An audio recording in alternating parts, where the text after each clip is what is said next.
छात्र एवं छात्राओं, बेटा आप लोग को पता है कि यूपी कैटेगरी डेट अब फिक्स कर दी गई है। फिक्स मतलब ये कि मैंने कुछ दिन पहले आपको बताया था कि पेपर आपको 18 तारीख को है, लेकिन वो ऑफिशियल नोटिस नहीं था। अब यूनिवर्सिटी ने ऑफिशियल नोटिस जारी कर दिया है जो पेपर आपका 18 अगस्त का है। तो लगभग समय बहुत ही कम है। अब हम लोग कोशिश करेंगे कि हम लोग चीज़ों को बहुत ही शॉर्टकट पढ़ें, मतलब जो एग्ज़ाम में आता है बिल्कुल मेन चीज़ें पढ़ेंगे। हम लोग किसी अब टॉपिक वाइज नहीं पढ़ेंगे, बस हम लोग मेन क्वेश्चन के बारे में अध्ययन कर लेंगे जो एग्ज़ाम में हम लोग ये पूछे जाते हैं। और बेटा आप लोग को एक काम करना है, जैसे मेरा वीडियो 10 मिनट 15 मिनट 20 मिनट ऐसे ही वीडियो मिलेगा आपको 25 मिनट तक का, और आपको नोट्स वीडियो के पहले आपको एक भेज दिया जाएगा। जो भी बच्चे हमारे व्हाट्सएप ग्रुप में जुड़े हैं, मैंने आज सुबह ही जो लेक्चर का आज मैं वीडियो भी अपलोड करूंगा, ये लेक्चर का वीडियो मैंने इसका जो पेपर था मैंने बच्चों को भेज दिया ताकि बच्चे पढ़ लें। अगर मैं नोट्स आपको थोड़ा पहले अवेलेबल करा दूंगा उस सब्जेक्ट का, तो उसे आप लोग पढ़कर फिर आप जब ये वीडियो देखोगे तो आप लोग को पढ़ने में बहुत ही समझ में आएगा। हाँ, जो बच्चे मेरे ग्रुप में नहीं जुड़े हैं वो मेरा एक नंबर है 9792969422 9792969422, या आप बोल सकते हो 9792969422। जिन बच्चों को हमारे व्हाट्सएप ग्रुप में जुड़ना है वो बच्चे इस नंबर पर मैसेज कर देंगे, मैं उन्हें व्हाट्सएप ग्रुप में जोड़ दूंगा। जिससे होगा क्या कि जैसे ही कोई वीडियो पड़ेगी, वीडियो के पहले आपका एक लिखित पेपर मिल जाएगा, और उसको लोग जब आप लोग अध्ययन कर लोगे बढ़िया से, फिर जब आप वीडियो आप देखोगे तब आपको कुछ ज़्यादा ही समझ में आएगा। और फिर बाबू मैंने पहले ही कहा कि अब हम लोग बहुत ज़्यादा चीज़ें नहीं पढ़ेंगे, हम लोग वही चीज़ें पढ़ेंगे तो जो एग्ज़ाम में पूछी गई थी। आज मैंने जितने बच्चे हमारे व्हाट्सएप ग्रुप में जुड़े हैं मुझसे पर्सनल, एक कोचिंग का ग्रुप है जो उसमें जुड़े हैं, आज उन सभी वीडियो को उन बच्चों को सुबह सबको एक फ़ोटो भेजी गई है। जो फ़ोटो क्या, जो नोट्स समझ लो, वो नोट्स था जो अभी मैं क्लास में आपको बताने जा रहा हूँ। ये सुबह मैं ऑलरेडी भेज चुका हूँ, ताकि जो बच्चे अध्ययन कर लिए होंगे उनको बहुत ही अच्छे से समझ में आएगा। तो फिर मैं बता रहा हूँ, जो भी बच्चे हमारे ग्रुप में नहीं जुड़े हैं इस नंबर पर फ़ोन कर देंगे या मैसेज कर लिख के डाल देंगे, मैं उनको ग्रुप में ऐड कर दूँगा। ठीक है बाबू, तो थोड़ा हम लोग अब शुरू करेंगे पढ़ाई के बारे में। तो बेटा आज हम लोग कोशिका वाला चैप्टर पढ़ चुके हैं। आज हम लोग पढ़ेंगे कोशिका विभाजन के बारे में। मैंने पहले आपको बताया कि हम लोग मेन चीज़ें पढ़ेंगे, बहुत ज़्यादा हम लोग इधर उधर की चीज़ें नहीं पढ़ेंगे। ध्यान देना, नोट्स में आपको पहले दे चुका हूँ इस चीज़ का। ये जो कोशिका विभाजन होती है ये मुख्य रूप से 2 प्रकार की होती है। कोशिका विभाजन मुख्य रूप से 2 प्रकार की होती है। पहले को आप जानते हैं, उसको समसूत्री विभाजन कहते हैं, और दूसरे को कहते हैं अर्धसूत्री विभाजन। क्या बाबू, कोशिका विभाजन कितने प्रकार का होगा? तो कोशिका विभाजन 2 प्रकार का होता है। पहले को आप क्या बोलोगे, समसूत्री विभाजन, और दूसरे को आप क्या बोलोगे, अर्धसूत्री विभाजन। इसका मतलब कोशिका विभाजन कितने प्रकार का होता है? 2 प्रकार का, समसूत्री और अर्धसूत्री। ध्यान देना, ये जो समसूत्री विभाजन है इसकी खोज वाल्टर फ्लेमिंग या डब्ल्यू फ्लेमिंग ने किया था। क्योंकि आपको नोट्स मिल चुका है तो उसमें सारी चीज़ें लिखी हैं, तो याद रखना समसूत्री विभाजन की खोज किसने किया था? फ्लेमिंग ने। समसूत्री विभाजन की खोज किसने किया था? फ्लेमिंग ने किया था। फिर क्वेश्चन पूछा जाता अर्धसूत्री विभाजन की खोज किसने किया था? तो अर्धसूत्री विभाजन की खोज किया था फार्मर और मूरे ने। अर्धसूत्री विभाजन की खोज किसने किया था? फार्मर और मोरे ने। तो कोशिका विभाजन कितने प्रकार का होगा? 2 प्रकार का, एक समसूत्री और दूसरा अर्धसूत्री। समसूत्री विभाजन को किसने खोजा? फ्लेमिंग ने। अर्धसूत्री विभाजन को किसने खोजा? फार्मर और मोरे ने। ध्यान देना बाबू, ये जो दोनों विभाजन है समसूत्री और अर्धसूत्री, जो दोनों विभाजन है समसूत्री और अर्धसूत्री, इसके बीच की जो अवस्था होती है उसको कहते हैं अंता अवस्था। क्या बोलते हैं? अंता अवस्था, या इसको अंग्रेजी में कहते हैं इंटरफेज। इंपॉर्टेंट है, बहुत ही इंपॉर्टेंट है। मैंने क्या बोला? समसूत्री विभाजन की खोज फ्लेमिंग ने किया था, ये एग्जाम में पूछा जाता है। मैंने फिर बोला क्या अर्धसूत्री विभाजन की खोज किसने किया था? फार्मर और मोरे ने। ये दोनों एग्जाम में पूछा गया है कि समसूत्री विभाजन की खोज किसने किया था, अर्धसूत्री विभाजन की खोज किसने किया था। फिर इसके बाद हमने बताया कि इस दोनों विभाजन के बीच के अंतराल को आप कह सकते हो कि दो कोशिका विभाजन के बीच के अंतराल को क्या कहते हैं? अंतर अवस्था या इंटरफेज। क्या कहते हैं? अंतर अवस्था या इंटरफेज कहते हैं। और बाबू ध्यान देना, इसकी 4 अवस्थाएं होती हैं। पहले का नाम है G1, दूसरे का नाम है यस, तीसरे का नाम है G2 और चौथे का नाम है यम। ये एग्जाम में बहुत बार पूछी गई है, एग्जाम में कई बार पूछी गई है कि अंतर अवस्था का सही क्रम होता है। क्वेश्चन क्या पूछा गया था? अंतर अवस्था का सही क्रम होता है। तो अंतर अवस्था का सही क्रम क्या होगा? G1 के बाद क्या आएगा? यस, यस के बाद G2 आएगा, उसके बाद क्या आएगा? यम। ये सही क्रम है। हो सकता है कि आप लोग याद करो G1 और G2, तो बाबू ये क्वेश्चन हो जाएगा गलत। हमेशा तुमको सीक्वेंस याद रखना है, G1 यस, G2 यम, G1 यस, G2 यम। तो कोशिका विभाजन कोशिका विभाजन कितने प्रकार की होती है? 2 प्रकार की, समसूत्री और अर्धसूत्री विभाजन। समसूत्री विभाजन को किसने खोजा? फ्लेमिंग ने।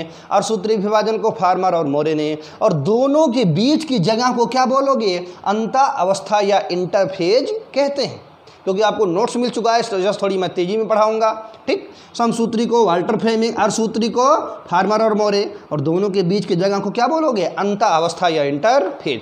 ये बहुत ही महत्वपूर्ण है, मोस्ट इंपॉर्टेंट क्वेश्चन पूछा जाता है कि अंतर अवस्था का सही क्रम क्या होता है? तो अंतर अवस्था का सही क्रम है G1 फिर यस। ध्यान देना बाबू, मेरे लाल ये गलती मत करना। G1 के बाद यस आता है, G1 के बाद G2 नहीं आएगा। G1 के बाद यस आएगा, फिर G2 आएगा, फिर यम। ये बिल्कुल याद रखना चाहिए, एग्जाम में पूछा गया है। तो G1 के बाद क्या आएगा? यस। G1 के बाद क्या आएगा? यस, फिर G2, फिर यम। तो G1 यस, G2 यम, ये अंतर अवस्था का सही क्रम है। ये क्वेश्चन और ही आता है कि ये जो अंतर अवस्था होता है, लगभग पूरे कोशिका विभाजन का 90 से 95% समय किस अवस्था में खर्च हो जाता है? अंतर अवस्था में। किस अवस्था में? अंतर अवस्था में। तुम आप इस तरह से बिल्कुल बोल सकते हो बाबू, ये जो अंतर अवस्था है इसमें कोशिका विभाजन की तैयारी होती है। अंतर अवस्था जो होती है इसमें किसकी तैयारी होती है? कोशिका विभाजन की। इसका मतलब ये हुआ कि अंतर अवस्था पूरे कोशिका विभाजन का सबसे ज़्यादा समय किसमें लगता है? अंतर अवस्था में। पूरे कोशिका विभाजन का सबसे अधिक समय किसमें लगेगा? अंतर अवस्था में। कितना परसेंट? 90 से 95% समय। कितना समय? 90 से 95% समय। ठीक, अंतर अवस्था का सही क्रम क्या है? G1 यस, G2 यम। G1 के बाद क्या बोलोगे? यस। G1 के बाद G2 बोलोगे तो मार भी खा जाओगे। G1 के बाद यस, फिर G2, फिर यम। ठीक, और पूरे कोशिका विभाजन का सबसे अधिक समय किसमें लगता है? अंतर अवस्था में लगता है 90 से 95% समय। अर्धसूत्री विभाजन को किसने खोजा? फार्मर और मोरे ने। और समसूत्री को फ्लेमिंग ने खोजा था। एक क्वेश्चन और महत्वपूर्ण है यहाँ। जब बात हम लोग G1 की करते हैं, किसकी बात करते हैं? G1 की करते हैं, तो इसमें बाबू RNA का संश्लेषण होता है। किसका संश्लेषण होगा? RNA का संश्लेषण होता है या RNA का निर्माण होता है। ये भी एग्जाम में पूछा गया है कि RNA का संश्लेषण या RNA का निर्माण, RNA का निर्माण या RNA का संश्लेषण किस अवस्था में होता है? G1 में। अभी तक याद रखना था, अभी तक तो इसके सही क्रम याद रखने थे। अभी तक हम लोग ये बता रहे थे कि अंतर अवस्था में 90 से 95% समय खर्च हो जाता है, सबसे लंबी अवस्था होती है। और इसके 4 अवस्थाएं थी, G1 यस और G2 यम। लेकिन फिर मैंने क्या बोला, जब हम लोग उसके बारे में डिटेल अध्ययन करेंगे तो सबसे पहले हम लोग किसके बारे में पढ़े? G1 के बारे में। किसके बारे में पढ़े? G1 में। तो G1 में क्या बनेगा? RNA का संश्लेषण होता है या RNA का निर्माण होता है। और बेटा तुम जानते हो RNA कई प्रकार का होता है। RNA कई प्रकार के होते हैं, जैसे tRNA, mRNA, rRNA। मैं जब कोर्स का चैप्टर पढ़ा रहा था तो मैं बताया था संदेशवाहक RNA, mRNA, उत्प्रेरक RNA, rRNA, घुलनशील RNA, tRNA। इसका मतलब ये हुआ जो RNA होता है उसका संश्लेषण या उसका निर्माण कहाँ होगा? G1 अवस्था में। फिर इसके बाद आती है यस अवस्था, तो इसमें बाबू DNA का संश्लेषण होता है। किसका संश्लेषण होगा? डीएनए का संश्लेषण होता है। ये भी एग्जाम में करोड़ों बार आया है, बहुत ही महत्वपूर्ण प्रश्न है, याद रखना। इतना महत्वपूर्ण है जितना मैं बता नहीं सकता हूँ आपको, बहुत ज़्यादा महत्वपूर्ण है कि यस अवस्था में किसका संश्लेषण होता है? तो डीएनए का संश्लेषण होता है। क्वेश्चन पूछा जाए कि डीएनए का संश्लेषण किस अवस्था में होगा? यस अवस्था में होता है। ठीक है बाबू, G2 के बारे में बहुत ज़्यादा खास नहीं है, M के बारे में भी नहीं पढ़ना है, बस हम लोग को इतना मोटा मोटा याद रखना जो एग्जाम में पूछा जाता है। अभी तक इसमें क्या पूछा जाएगा? समसूत्री विभाजन, फ्लेमिंग और सूत्री, फार्मर और मोरे। अंतावस्था में समय कितना लगा? 90 से 95%। अंतावस्था में समय कितना लगा? 90 से 95% समय। सबसे बड़ी अवस्था होगी। कितने अवस्था फेज होंगे इसके? कितनी अवस्थाएं होंगी? 4। पहले का नाम G1, फिर यस, फिर G2, फिर यम। फिर जब हम लोग बात जीवन की पढ़े, हम लोग जीवन के बारे में अध्ययन किए तो जीवन में पता चला कि इसमें आरएनए का निर्माण होता है। फिर हम लोग यश के बारे में पढ़े, पता चला इसमें किसका निर्माण होता है? डीएनए का, जो सबसे ज़्यादा महत्वपूर्ण था। ठीक है बाबू, थोड़ा और आगे हम लोग चलेंगे।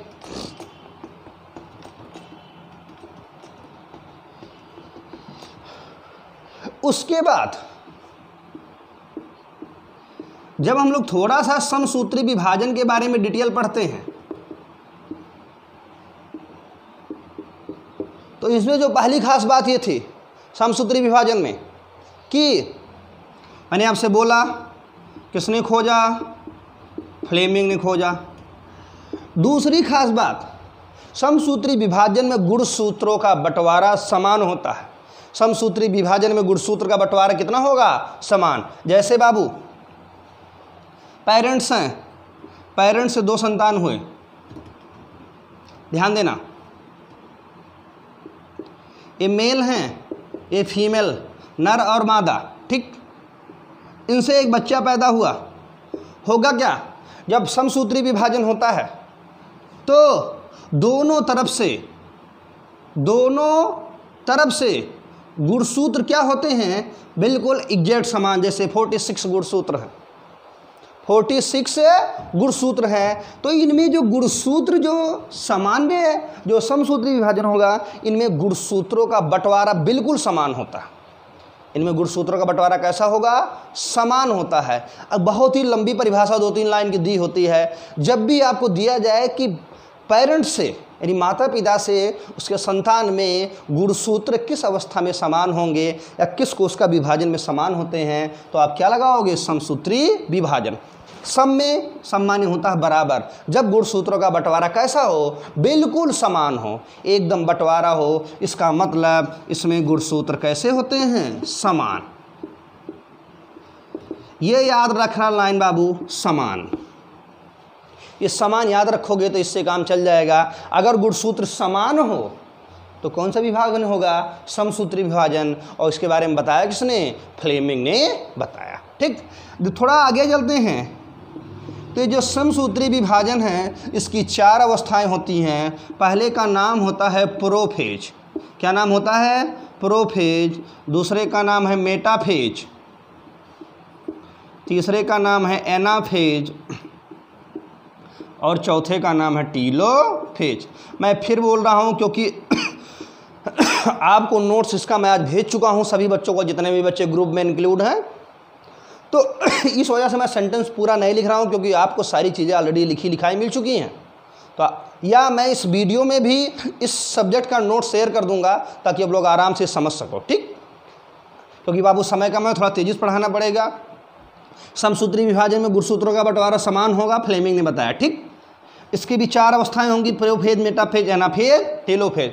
जो यूपी कैडेट में पूछा जाता है कि जो प्रोफेज होती है ये सबसे बड़ी अवस्था होती है और जो एनाफेज होती है सबसे छोटी अवस्था होती है। मोस्टली एग्जाम में यही पूछा गया है कि जो सबसे छोटी और सबसे बड़ी। अगर क्वेश्चन पूछा जाए कि विभाजन समसूत्री विभाजन की सबसे बड़ी अवस्था प्रोफेज और सबसे छोटी अवस्था एनाफेज, और इसमें गुणसूत्रों का बंटवारा कैसा होगा? समान होता है। गुणसूत्रों का बंटवारा कैसा होगा? समान होता है। कोश का विभाजन की वह अवस्था जिसमें गुणसूत्र के बंटवारा समान हो, यानी पेरेंट्स से उसके बच्चों में गुणसूत्र कैसे जाए? समान जाए, तो उसको आप लोग क्या बोलोगे? समसूत्री। बताया किसने? फ्लेमिंग ने।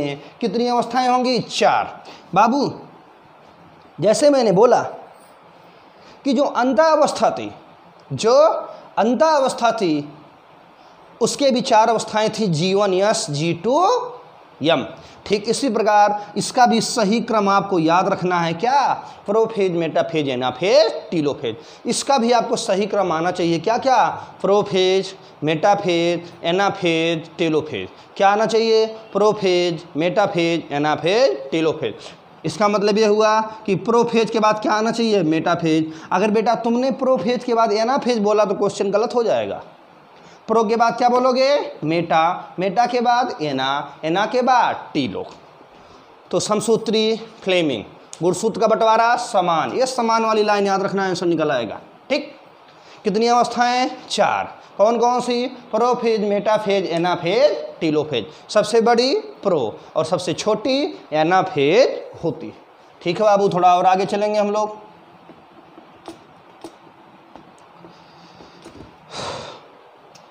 उसके बाद अगला विभाजन था, उसका नाम था अर्धसूत्री। क्या नाम था? अर्धसूत्री। नाम ही पता चल रहा है, अर्धसूत्री। अर्ध माने आधा, सूत्र माने गुण सूत्र। ऐसा विभाजन जिसमें गुणसूत्रों की संख्या उसके संतान में कितनी जाए? आधा जाए। मतलब पेरेंट्स यानी माता पिता से उसके बच्चों में गुणसूत्र कितने जाएंगे? आधा। जैसे माता पिता में 46 गुणसूत्र होते हैं तो प्रत्येक की तरफ से कितने गुणसूत्र आएंगे? 23। और सबसे खास बात यह है, ये जनन कोशिका में होती है। कहाँ होती है? ये एग्जाम में खूब पूछा गया। कहाँ होगी? जनन कोशिका। जनन कोशिका मतलब ये कि नर का शुक्राणु में और मादा के अंडाणु, जो मादा का अंडा होता है, वहाँ ये जो विभाजन होती है उसको आप लोग कौन सा विभाजन बोलोगे? अर्धसूत्री विभाजन। अर्धसूत्री विभाजन कहाँ होगा? जनन कोशिका में। ये जरूर लाइन याद रखना, जनन कोशिका, और इसमें गुणसूत्र का बंटवारा कितना होता है? आधा आधा। अगर माता में 46 हैं, पिता में 46 गुणसूत्र हैं, तो उसके संतान में दोनों तरफ से 23 गुणसूत्र होते हैं। यही कारण है जो होने वाला बच्चा होता है वो एग्जैक्ट माता पिता का फोटोकॉपी नहीं होता, थोड़े कुछ माता के लक्षण होते हैं और कुछ पिता के भी लक्षण होते हैं। ठीक, तो और ये जो अर्धसूत्री विभाजन था बाबू, इसकी खोज फार्मर और मोरे ने किया था। किसने किया था? फार्मर और मोरे। फार्मर और मोरे भी इंपॉर्टेंट है, एग्जाम में पूछे जा सकते हैं कि फार्मर और मोरे किस कोशिका विभाजन की खोज की थी? उसका नाम था अर्धसूत्री विभाजन। अर्धसूत्री विभाजन की खोज किसने की थी? फार्मर और मोरे ने। अर्धसूत्री विभाजन की खोज किसने की? फार्मर और मोरे ने। गुणसूत्र कितने जाएंगे? आधे जाएंगे, जबकि समसूत्री में समान ही चले जाते थे। आधे मतलब 46 के आधे 23 गुणसूत्र माता पिता से आएंगे। और दूसरी खास बात, ये होता कहाँ है? जनन कोशिका में, जो सबसे अधिक महत्वपूर्ण क्वेश्चन हो जाता है कि जनन कोशिका में कौन सा विभाजन पाया जाएगा, तो उसका नाम होगा अर्धसूत्री विभाजन। ठीक, इसके बाद जैसे मैंने आपको बताया कि समसूत्री विभाजन जो होता है उसकी 4 अवस्थाएं होती थीं, उसका नाम था प्रोफेज, मेटाफेज, एनाफेज, टेलोफेज। ठीक इसी प्रकार अर्धसूत्री विभाजन की भी 4 अवस्थाएं होती हैं, प्रोफेज, मेटाफेज, एनाफेज, टेलोफेज। लेकिन जो प्रोफेज होती है इसकी बाबू 5 उप अवस्थाएं होती हैं। ये इंपॉर्टेंट है, एग्जाम में पूछा गया है। अर्धसूत्री विभाजन, अर्धसूत्री विभाजन का जो प्रोफेज होती है उसकी 5 उप अवस्थाएं होती हैं। पहले का नाम होता है लेप्टोटीन, लेप्टोटीन। दूसरे का नाम होता है जाइगोटीन।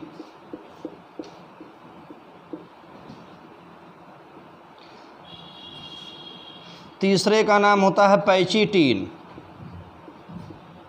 पैचिटीन। चौथा होता है बाबू डिप्लोटीन, डिप्लोटीन। और 5वां होता है, उसको कहते हैं डाइकाइनियासिस।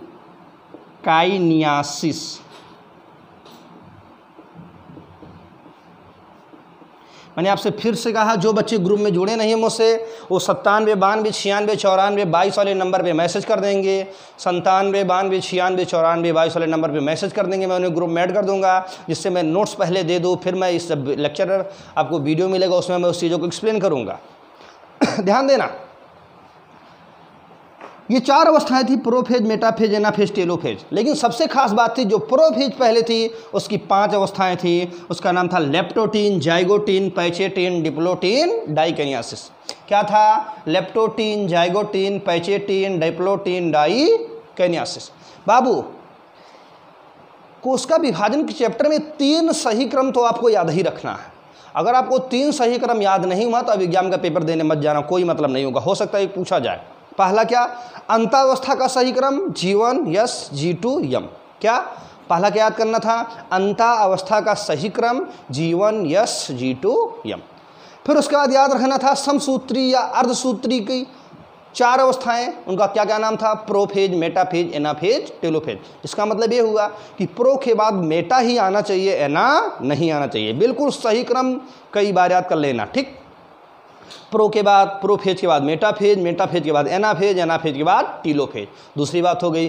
तीसरी खास बात, अर्धसूत्री विभाजन की जो प्रोफेज अवस्थाएं होती हैं इसकी भी 5 अवस्थाएं तुम्हें रट्टा होना चाहिए, बिल्कुल दिमाग में होना चाहिए।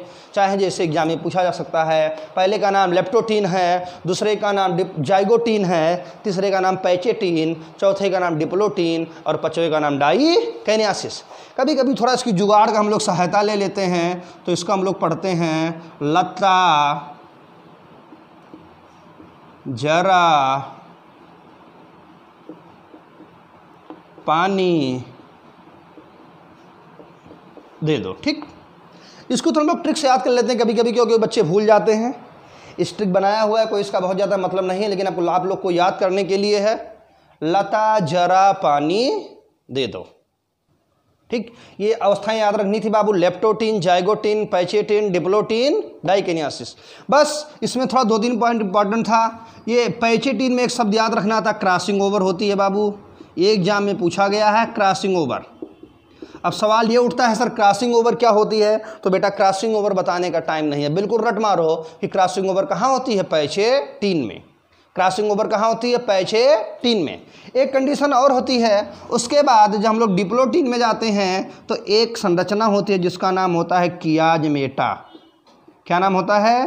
कियाजमेटा, जो यक्ष आकार का होता है, इसका निर्माण होता है। क्वेश्चन पूछा गया है कि कियाजमेटा का निर्माण किस अवस्था में होता है? तो उसका नाम है डिप्लोटीन।